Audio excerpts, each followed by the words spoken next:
ఈ 10 ఏళ్లలో కేంద్ర ప్రభుత్వం ద్వారా 10 లక్షల కోట్ల నిధులు కేటాయించింది తెలంగాణ రాష్ట్రానికి. 10 ఏళ్లలో 10 లక్షల కోట్ల రూపాయల నిధులు మనం సంక్షేమ పథకాలు గాని అభివృద్ధి నిధులు గాని రుణాల రూపకంగా మనకి కేటాయించిన విషయం వాస్తవం. ఆధారాలతో సహా అనేక ప్రాంతాలు అనేక సందర్భాల్లో మేము స్పష్టం చేయడం జరిగింది. అవి చెప్పినాకనే కేసీఆర్ అనుమూసుకుని సప్లై కొన్నాడు. ఆ ఉరుడు బంద్ చేసినప్పుడు కేసీఆర్ ట్యాక్స్ డివల్యూషన్ వివిధ కేంద్ర పథకాల అమలు కోసం ఈ 10 ఏళ్లలో 6,75,000 కోట్ల రూపాయలు ఖర్చు చేసినాం. ఇలా కొనుగోలు వడ్లు పత్తి సేకరణ కోసం కొనుగోళ్ల కోసం ఇలా పండించిన ప్రతి గింజ మేమే కొంటాం, కేంద్ర ప్రభుత్వం పెత్తనం ఏంది అని చెప్పి గతంలో కేసీఆర్ మంత్రివర్గం అన్నారు. నేను అనేక కొనుగోలు సెంటర్ తిరిగినాను. సుధీర్ తాడు చూపెట్టినా, సుధీర్ తాడు పైసలు కేంద్రం వేస్తుంది, గోనె సంచి పైసలు కేంద్రం వేస్తుంది, ట్రాన్స్పోర్టేషన్ పైసలు కేంద్రం వేస్తుంది, అక్కడ లేబర్ పైసలు కేంద్రం వేస్తుంది, అక్కడ పనిచేసే క్లర్కుల పైసలు కేంద్రం వేస్తుంది, రాష్ట్ర ప్రభుత్వం బ్రోకర్ చేసిన కమిషన్లో కేంద్రం వేస్తుంది, ఈ వడ్లను స్టోరేజ్ చేసేందుకు ఆ గోదాం కిరాయి కూడా కేంద్రం వేస్తుంది. ఇవన్నీ చెప్పుకుంటూ వచ్చినాం. ఇప్పుడు దానికోసము 1,60,000 కోట్ల రూపాయలు కేటాయించాం. మనం ఈ 10 ఏళ్లలో 1,60,000 కోట్ల రూపాయలు ఖర్చు చేసింది కేంద్ర ప్రభుత్వం ఇలా వడ్డు పత్తి సేకరణ కోసం. కిసాన్ సమ్మాన్ నిధి కింద 30 లక్షల మంది రైతులకు 9,000 కోట్ల రూపాయలు ఇలా కేంద్ర ప్రభుత్వం కేటాయించింది.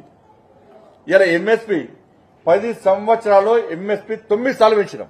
ఎంఎస్పీ కింద 27,000 కోట్ల రూపాయలు కేటాయించడం తెలంగాణ రాష్ట్రానికి ఖర్చు పెట్టినాం. మనం ఉపాధి హామీ ద్వారా 29,000 కోట్ల రూపాయలు గల ఉపాధి హామీ కోసం తెలంగాణ రాష్ట్రానికి ఖర్చు పెట్టాం. జన్ధన్ ఖాతా 1,13,00,000 మందికి జన్ధన్ ఖాతా ద్వారా 3,600 కోట్ల రూపాయలు వాళ్ళ అకౌంట్ లో జమ చేస్తాం. మనం ఇలా గరీబ్ కళ్యాణ్ అన్న యోజన కింద రైస్ వాటి కోసం 1,91,00,000 మందికి ఇలా బియ్యం పంపిణీ చేస్తాం.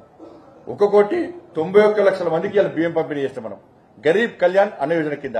కానీ ఫోటోలు మాత్రం కేసీఆర్ పెట్టుకున్నాడు. ఇలా 14th finance 15th finance commission ద్వారా గ్రామ పంచాయతీలకు 12,580 కోట్ల రూపాయలను కేంద్ర ప్రభుత్వం గత 10 ఏళ్లలో తెలంగాణ రాష్ట్రానికి ఇచ్చింది. 30 లక్షల టాయిలెట్స్ కట్టించినాం. 5,50,000 ఇళ్లకు కరెంటు సౌకర్యం కల్పించినాం. హైవేస్ నిర్మాణం కోసం 1,15,000 కోట్ల రూపాయలు ఖర్చు చేసినాం. గ్రామీణ సడక్ యోజన కింద 1,100 కోట్ల రూపాయలు ఖర్చు చేసినాం.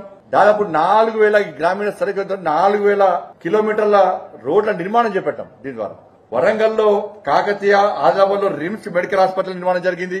హైదరాబాద్ లో ఈఎస్ఐ సూపర్ స్పెషాలిటీ హాస్పిటల్ నిర్మాణం.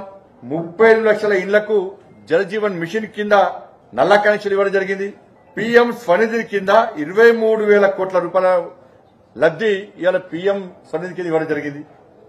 ఆయుష్మాన్ భారత్ స్కీమ్ కింద 80 లక్షల మందికి పైగా లబ్ది ఇవ్వడం జరిగింది. 11,80,000 మందికి వాళ్ళ గ్యాస్ కనెక్షన్ ఇవ్వడం జరిగింది ఈ ఏడాది మార్చిలో. దాంతోపాటు మొన్న ఎన్నికల కంటే ముందు కూడా ప్రధానమంత్రి గారు ఈ రాష్ట్రంలో పర్యటించినప్పుడు అనేక అభివృద్ధి కార్యక్రమాలు ప్రారంభించడం జరిగింది. వాళ్ళ గత ఏడాది మార్చిలో ప్రధానమంత్రి గారు ఆదిలాబాద్ పర్యటనలో 56,000 కోట్ల రూపాయలు, సంగారెడ్డి పర్యటనలో 6,800 కోట్ల రూపాయల వ్యయంతో నేషనల్ హైవేస్, రైల్వే లైన్ వంటి అభివృద్ధి పనులు ప్రారంభించడం జరిగింది. మనోహరాబాద్, సిద్దిపేట కలుపుతూ కొత్త రైలు మార్గంతో సహా రైలు ప్రాజెక్టులను అంకితం చేయడం జరిగింది.